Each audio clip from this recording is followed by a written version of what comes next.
It's the Playhouse Podcast with Kat and JJ. Can't believe it. I missed everything. Miss the show? What am I going to do?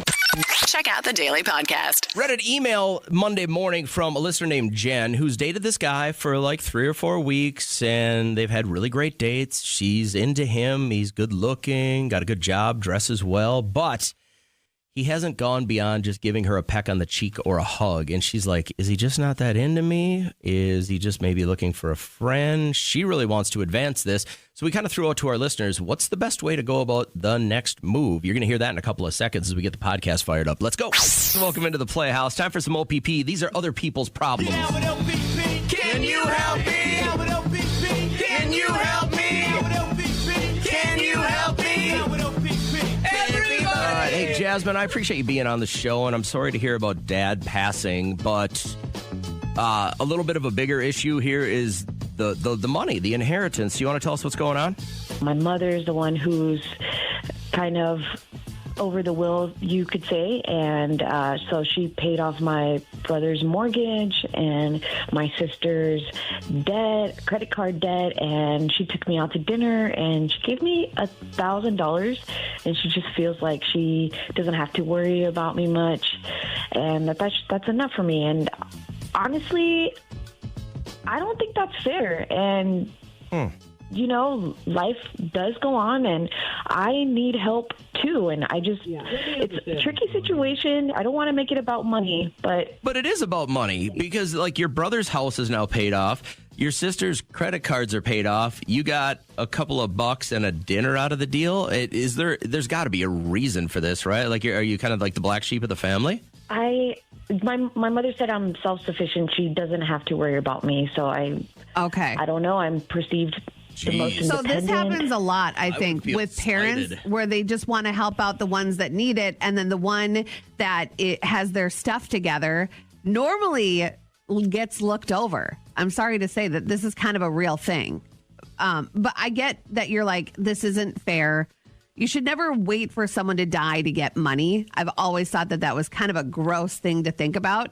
If you get it, bonus, but are you okay with just knowing that she thinks you are kind of the one that has all of their stuff together in life, and therefore that's not why you're getting any money? No, I'm absolutely just petrified.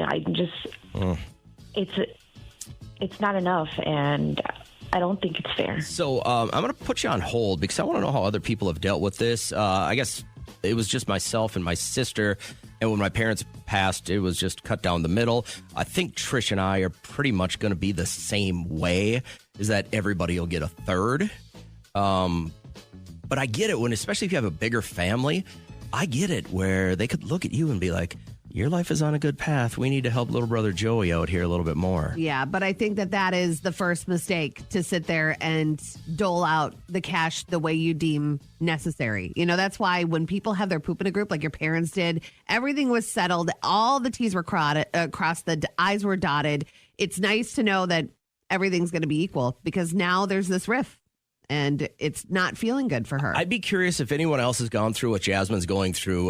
Your parents pass away or there's an inheritance to be split up and you got shafted. Like you got $1,000. Your brother got his $400,000 house paid off. You got mom's old Buick. But all because you're doing okay. You're doing better than your siblings. You're kind of being rewarded for being a go-getter. You're not being rewarded. You're being, kind of unrewarded for being a go-getter and having your life together. Has anybody else been on that angle where the inheritance came, or maybe it's even grandkids? You know what I mean? Like, grandma passes away and all the grandkids get $10,000. You got a rocking chair. You know what I mean? Anybody? You always like sitting in it. Yeah, you seem to like it when I was here. But have you ever been on that situation where you kind of feel you got shafted a little bit on the inheritance? Why don't you share your story real quick, and it might help Jasmine out, okay? Our OPP segment this morning, Other People's Problems. We just got off the phone with Jasmine, and she said she'll listen and kind of get your thoughts on this. But basically, the parents' inheritance came down. Brother got his house paid off. Well, the mom gave this to the siblings. Yeah, after dad passed away. Yeah, and it's the mom that made this decision to make things not equal, which as a mom, have you not learned throughout your entire parenting career that that's not the route to go? So the sister got her credit cards paid off. The brother's mortgage is paid off. And then Jasmine gets $1,000 and a dinner. But the nice thing about having one kid is you're not going to have to worry about this. I know. He gets everything. Just take it. But Jasmine's like, her reasoning was that I'm doing really well. And so therefore she doesn't have to worry about me or give me more money than I need. I hate to break it to you, but getting more money doesn't always mean I'm going to have to worry about you less. You know what I mean? Like, it's to me, the more I thought about that, and after we got off the phone with her, I was like, you are really getting shafted. But I know there's always a couple of sides to the story. Amy, good morning. What's good? Good morning. How are you guys? Good. Were you in a situation like this? Yes. My mom passed away January 23rd of 2023. Okay. And she died of cancer. And I was taking care of her as, like, with hospice, Sure. but I was there in the house. Okay. So you were in the trenches. You were there every single day. And normally those are the people that kind of get overlooked, sadly, for some reason. Yes. And that's exactly what happened. My sister, we aren't on speaking terms. She was power of attorney, and I asked my mom, I said, I'm taking care of you. I'm here every day. And she said, well, she's the oldest. That was her only reason? Well, she's the oldest. She gets to make the decision on how this is going to get divvied up, and you got the short end of the stick, I'm guessing. Yeah, yeah. So your sister didn't do right by you at all. Well, and I think that's very common to do. The oldest gets power of attorney. I mean, I did when my parents were, older and, when they were sick. Yeah, and so, like, I get that. But I couldn't imagine looking at my little sister and being like, no, I'm going to take 2/3 because I'm older and better looking and smarter. Amy, why do you think it went that way? I think that my mom didn't want me to have to worry about all the things that are involved with being power of attorney. Okay. And that's why, and because she wanted more focus on her. That's what I think. And you, because of this, aren't speaking with your sister anymore? Was this the final straw? Nope. The final straw was when my son died a year and a half later, and her son died, and she didn't get a hold of me ever. Wow. Wait, your nephew passed away and she didn't communicate that to you?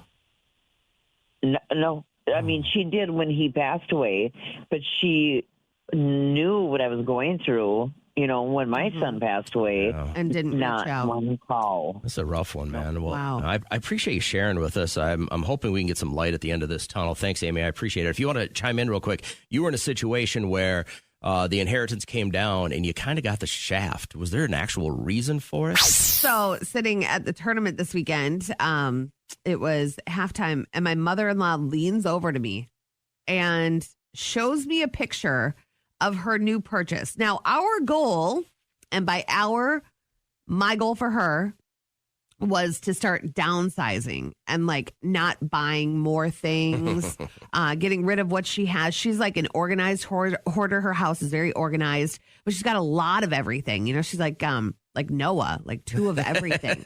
And she shows me a picture, brand new Kawai piano. Oh, wow. This is a really good quality piano, sleek black. Like baby grand or grand? It's large. Okay. It looks like a regular piano like you'd see in Macy's. But neither of them play piano. Her hope is my nephew, my brother-in-law's son, is starting to take piano. He's 3. He 3. He has never touched a piano. He's starting to take lessons next week. But then when he comes to Grandma and Grandpa's, he can play whenever he wants. He can play little concerts all the time. That's a hefty investment for that. I never doubt her love for her grandkids. I mean, it's unparalleled. But I'm like, that is an instant regret to me. That is somewhere where laundry can be thrown. It's like when we got that pull-up bar for Liam. He's used it twice.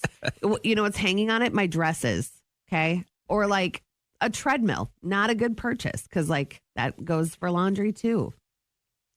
I want to be happy for her. And I was, but then I went to the bathroom and You're almost sad puked. because it's less inheritance you guys are going to That get. is how Derek thinks. You're sad about that. Derek's like, stop spending my money. Stop paying for things and taking away my inheritance. But what is one thing that you think people will instantly regret when they buy for it? us, it was the hot tub.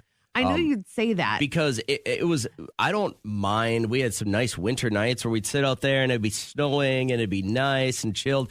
But when my kids used it for when they're athletes and they use it for therapy, Yeah. and they're just dirty kids, like they wouldn't rinse off before they went in there. And I was the only human in my family that did any maintenance on this thing. Yeah. I would drain it. I would scrub it. The kids would leave a towel in it. Like I'd have to go in there and and then during the summer, I didn't really use it. And so like for us, it wasn't a absolute bust investment, but it felt like we just didn't get our money's worth. And it was a lot to maintain because I was the only one doing it. I hear that a lot about hot tubs. And I don't think my sauna was an instant regret. It doesn't take up any room that it wasn't anyway. And it's there when we want it, but we definitely don't use it as much as. How often do you think you use it? We wanted it for 2 years. Remember that? We were doing research and saving up, and then we finally get it. And I maybe use it once a month. Ooh. Yeah. I try to get Liam in there after games so then his body can kind of recover a little bit. Therapy. But none of us use it. And I feel so bad about it. Like it's going to start being like a storage closet or something. I don't know. Sell it before it's too late. It just Can't pulls even get apart, this right? table gone. So what is that purchase that you think maybe you instantly regret it, or if somebody were to purchase it, they would instantly regret this purchase? What is it?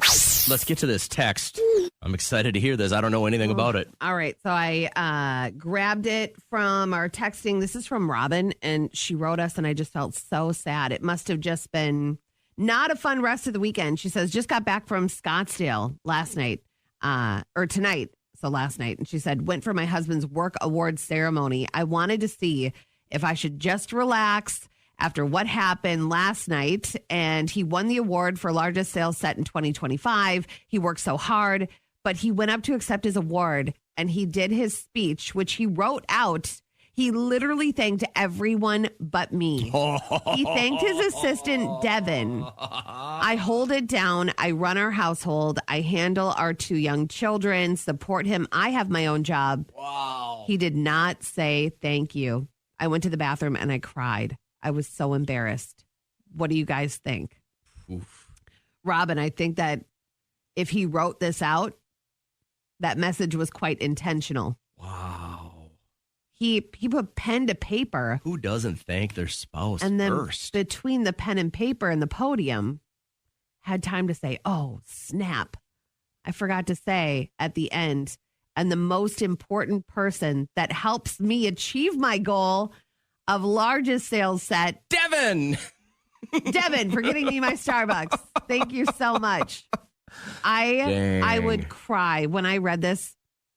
Robin, I think you have every right to feel that way. I don't have a lot of feelings, but I would feel hurt. You should. That's brutal. I think it is so. What does that mean? What does it mean? Is a guy? It means fail they're clearly to believe. They're clear. They've taken you for granted. Yes, that's exactly. That is what a great means. way to put it. They've assumed you're going to hold everything down at home while they can focus on their professional life. Yep, you're doing what you have to.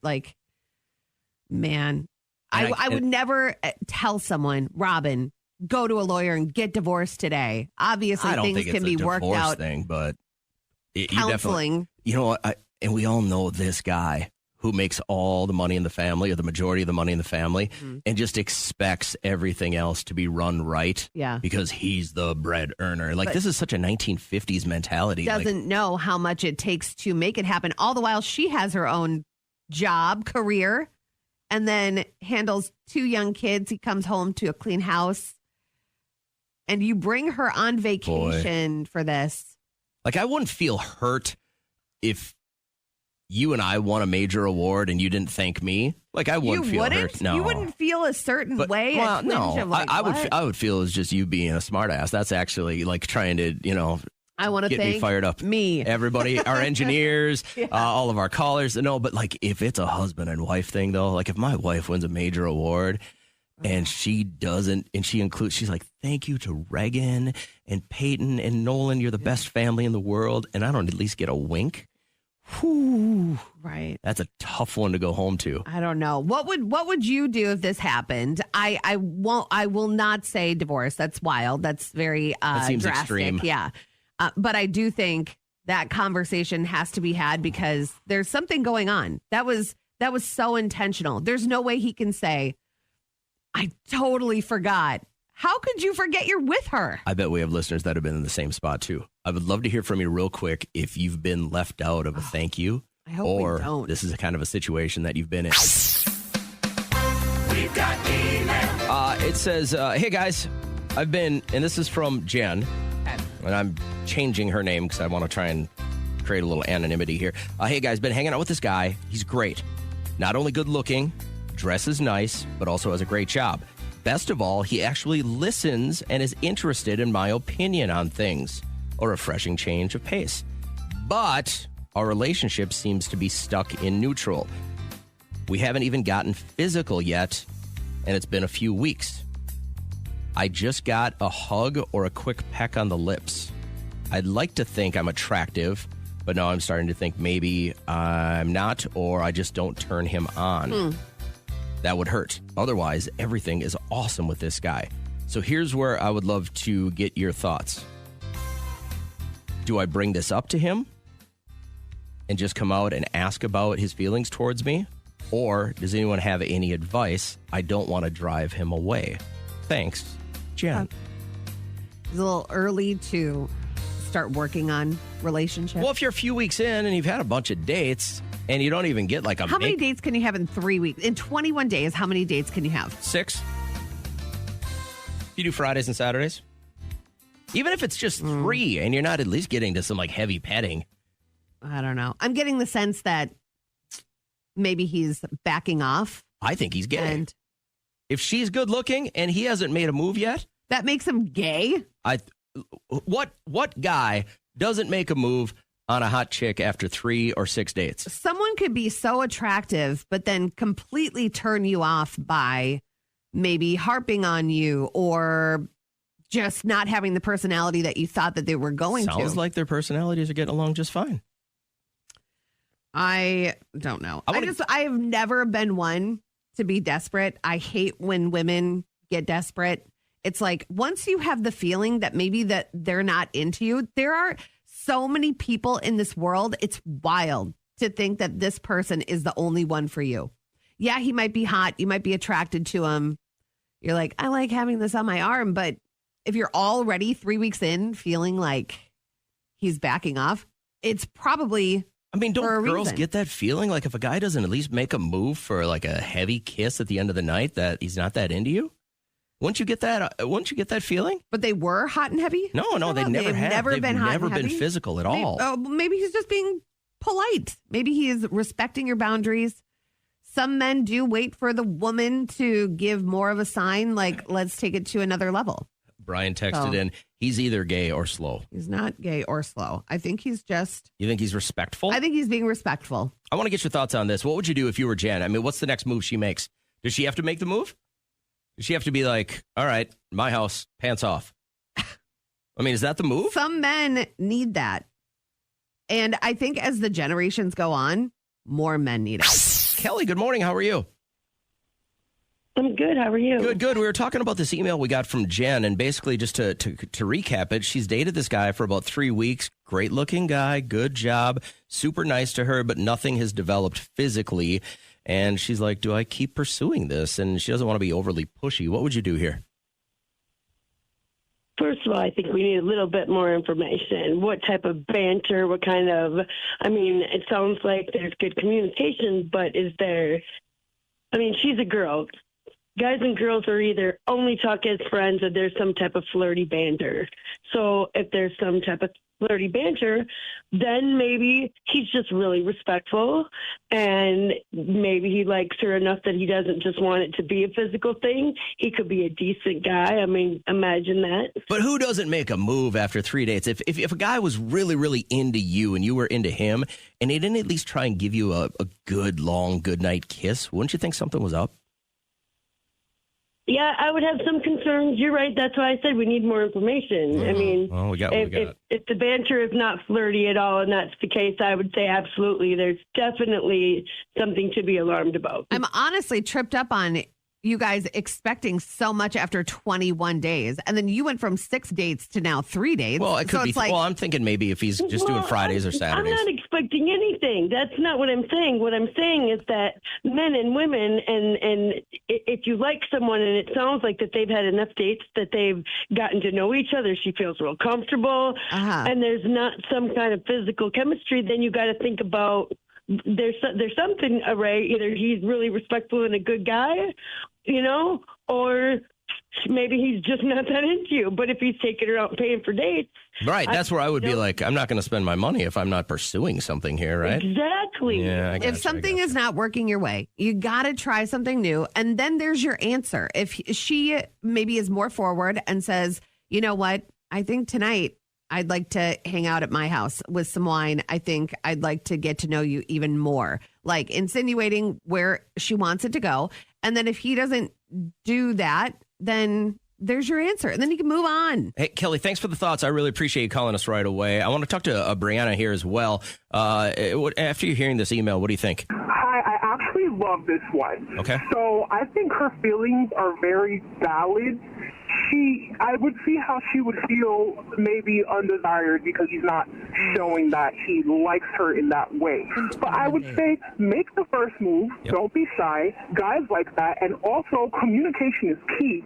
And when I was first dating my husband, he actually was pretty slow in that department. And I told him like how I was feeling. And he kind of like took charge from then and it got fixed. Okay. And we're married for like since 2019. Okay. So I think she should go ahead and make the move if she's interested, or just tell him how he's feeling and how she's feeling and see how he acts after that. Sure. Can you imagine that her first line of communication is through a radio station? Like she's told People us trust more. us. They love us. She told us more than she's told him. That's not a good start. I agree with the communication. It has to be more open. The problem is people aren't okay with rejection.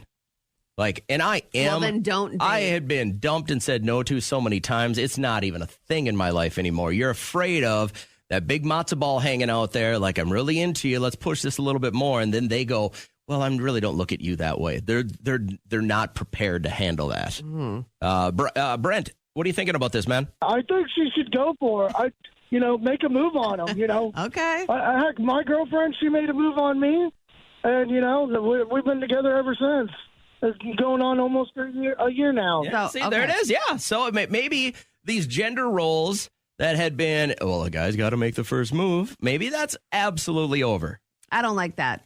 Why? I think it's hot when a guy makes the first move. Like it's okay. Don't be like so aggressive about it. But I women mean, are afraid of the rejection. You just to, expect like- us to be either the rejected or the accepted. you go on that date and you just take her, by the face and you give her that kiss. Oh my God.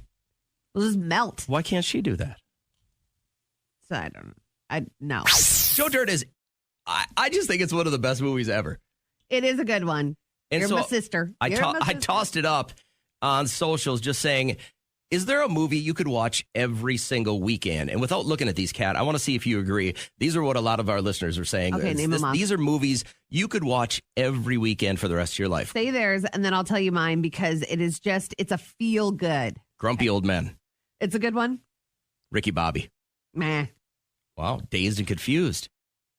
No. You've never seen it, have I've you? never seen Dazed and Confused. God, you're such a Derek dork. has the tattoo on his back, and I've still never seen Dazed and Confused. Home Alone. Love it. Weekend at Bernie's. Meh. Got to be in the mood. Mondine says The Crow. Okay. That's a bit dark. Spaceballs or Blazing Saddles. Sean, you're after my own heart. How about Gone in 60 Seconds? I could watch that every weekend. I got to too. be in the mood for that one, I too. love that movie. I love those. Happy Gilmore. Okay. Step Brothers. Mm-hmm. That's a good one. 16 Candles. Love it. The Great Outdoors. Yes. Just watched that the other night with Liam. So good. Introduce that to your kids. A Man Named Otto. Have you seen that one with Tom Hanks? I have not. That one's really, really good. I don't think I could watch that every weekend, though. Planes, Trains, and Automobiles. That's a good one. Just watched that one the other day. Oh, and the twist at the end. I was bawling. Crystal I was says, crying. white chicks. That's a good one. I like that. Well, just the movies you could watch every single weekend. What's yours? 50 First Dates. And it's on every weekend. That's Adam Sandler, right? That, Just Go With It, where the Millers, they're always on one after the other. But 50 First Dates. Is that where the kid from the Goonies flexes his boobs? Yes. Yes. And he talks like this. I love that guy. He's like, watch this. That's Rudy. Rudy. Yeah. But it's just, I don't know, overall, such a great movie. And they work so well together. Their chemistry is undeniable. How many movies have they been in together? I mean, you got The Wedding Singer, you got that one. Are there any more? Yep. And then they did the one where they combined their blended. Okay. And I think that's it. I think just Still, those though, three. yeah, they work together. Is there a movie you could watch every single weekend for the rest of your life? It just pops up on one of the channels and you're like, bang, I'm going to sit here, probably snuggle up on the couch and watch this whole thing. Hit us with a text. I'd love to see yours. Good morning and welcome in. We also welcome Dom onto the show because I know a lot of people have started the new year with, trying to get fit, trying to get healthy. And he and his wife have this little weight loss thing going on, but there's a little bit of a caveat, right? She wants you to pose, right? She has me in the Speedos, and I've never, Let's go. I've never worn it before. I don't know how to feel about that. Yeah. I love that you're doing it together. I think that that's a big deal because if you're both on the same page, you can help and encourage each other. But if you're not comfortable with these photos out there, she really has to respect that. I can't imagine any wife, if the tables were turned, okay with her husband posting. Y'all got kids? We do. We have one. He's a little teenager. But does he know about this? Because I'm guessing that he probably doesn't want mom and dad half naked on his Instagram. Yeah, he knows, and I think he doesn't want to say it, but I think he might feel a little embarrassed. I think he would be too. So here, let me do this. Let me put you on hold real quick, and I appreciate you joining the show. But how would you handle this if Derek was like, "Hey, we're going to go through this journey together," and you guys agree on it, and he's like, "Just get in a bikini real quick, and we're going to post these pictures to motivate us to see the other end." That would be a huge no. Never? I think everybody needs to be on the same page. If she wants to do it, absolutely. If she feels like this is going to keep her motivated and hold her accountable, then that's great. I love that they're both doing it at the same time because it's easier when you got a partner. It is so much easier when you're both on the same page. You both want to eat well and live longer for your child. But you got to think about the kid, too. I can't even imagine how embarrassed Liam would be. Oh, my God. Derek's shirtless all the time on his social. So that's one thing. But if I were standing in a two-piece with my before and with my after, I can't even imagine how many kids would clip that and secretly send it to him. And it would just be a bad spot to put him in.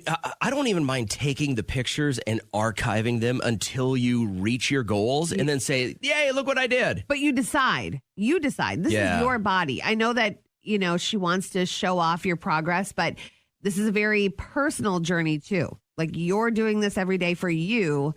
And Dom does not seem like he wants to do that. I'd be interested to find out what you've done. And this is obviously her motivation, but what did you do to lose that weight? What was your motivation? If you just dropped a whole ton of weight, what was your motivation? What did you do? What was got it you to over the stay top? healthy? Was it to get back at somebody that broke up with you because you had gained some weight? Revenge. Revenge bod is the best. What'd you do to get you over the hump that really got you to the point where you were like, yep, I'm going to make it. I'm going to drop 30, 60, 100 pounds. What was your big motivation? I'd love to hear that. We talked to Dom just a couple of seconds ago, and he and his wife are starting this kind of weight loss journey, and she wants him in a Speedo so that they can post their before pictures. And he's like, man, I don't feel comfortable with this. Plus, we got a 13-year-old son. And you have to think of everybody involved. I know that this is a couple's journey to lose weight, which I think is the best way to go. What motivation, but also it's a very personal journey. And if I had these photos as just a reminder of where I came from and how far I've gotten, that's one thing. But I would definitely ask permission for the other person to post it. If they said no, that's it. It kind of sounds like he's getting bullied into doing this. It does sound like that. And sadly, women most of the time get their way, but I would hate for Dom to know that these photos are out there and it makes him uncomfortable. So obviously that's her motivation to lose all the weight. Our question to you is, what was yours? If you dropped a whole bunch of weight, what was your motivation? How's Eli doing this morning? I'm doing good, man. Just on the way to work. I'm doing good. What was your motivation to lose the weight? So, one of those things was, picture seeing yourself and how you look, you know. So I went to Cancun, Mexico with my family 2 years ago. And when I was just diving off a rock cliff, I looked at myself and I said, holy shit. Whoa, you know? can't talk like that. Dude, you got to clean up your language. No, I apologize it's for okay, that. It's okay. So, It's okay. Just don't do it again. So I came back. And then I told myself, you know what? I got to look better for my wife. I have to be more healthy for my kids. Yeah. So what I did was I used to weigh 280 pounds, and I got down to 215. Wow, congratulations. And That's amazing. The way I did that was basically started looking at what I was eating every day. And I used to work in restaurants, so I started what's called, when you stop eating for like 2 days and you drink a lot of water. Yeah, you fast. So I did a lot of water. For like Monday and Tuesday, I would drink a lot of water with sea salt for Monday and Tuesday. And then on Wednesdays, I would go with like salads and, just eat healthier. And then I got myself multivitamins for that too. And it would be like 3 weeks, which I lost about like 30 pounds. Great plan. I like and that. This is something you came up with, or did you read and do research on it?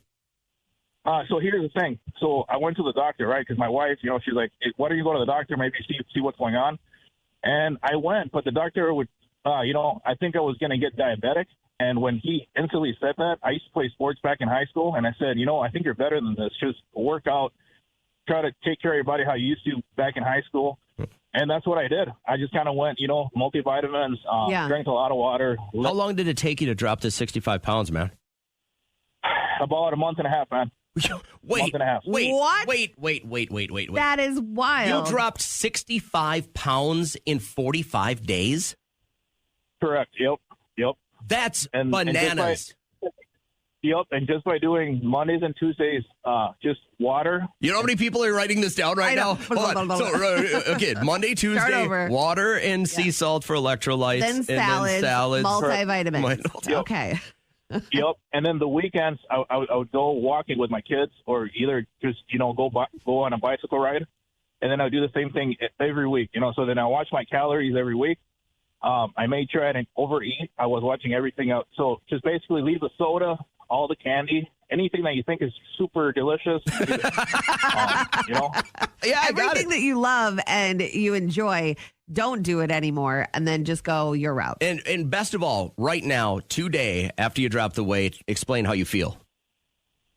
I feel much better, and I switched over from working in restaurants to being a handyman. So I'm like sheetrocking. I can go on. I couldn't bend on my knees back then.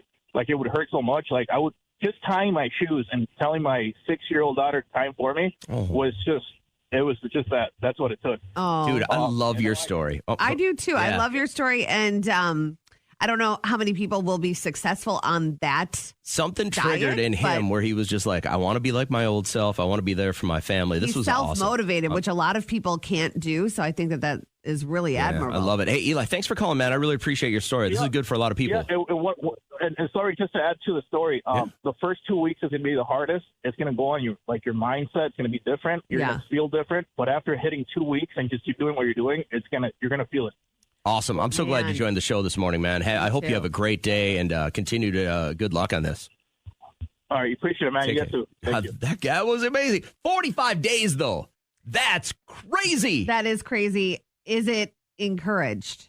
I wonder if there's a doctor or nutritionist that's listening right now that are like, you might want to. There are a lot of doctors that believe in the fasting, and it's a good reset for your body and stuff like that. But that's 45 pounds or 45 days, and what did he say? 65 pounds. Yeah, that's ridiculous. But when you fast, you get such brain fog. But then it clears up. You get a day. It's like the second day. And then immediately you feel better. I love fasting. I really do. I like depriving myself of it. The problem is then I come back and I'm like, well, chicken fingers and beer, let's go. You know what I mean? Yeah. So whatever. You got to find a happy harmony. But I think most dietitians and doctors will say a safe weight loss is 4 to 6 pounds a month. This guy was dropping 25 pounds a month. Yeah. But just after seeing a photo. Which, I love that motivation. How many times have you looked at a photo? You're like, I do not look the best. Never. And then do you put the wheels in motion? That's what you got to do. I love that.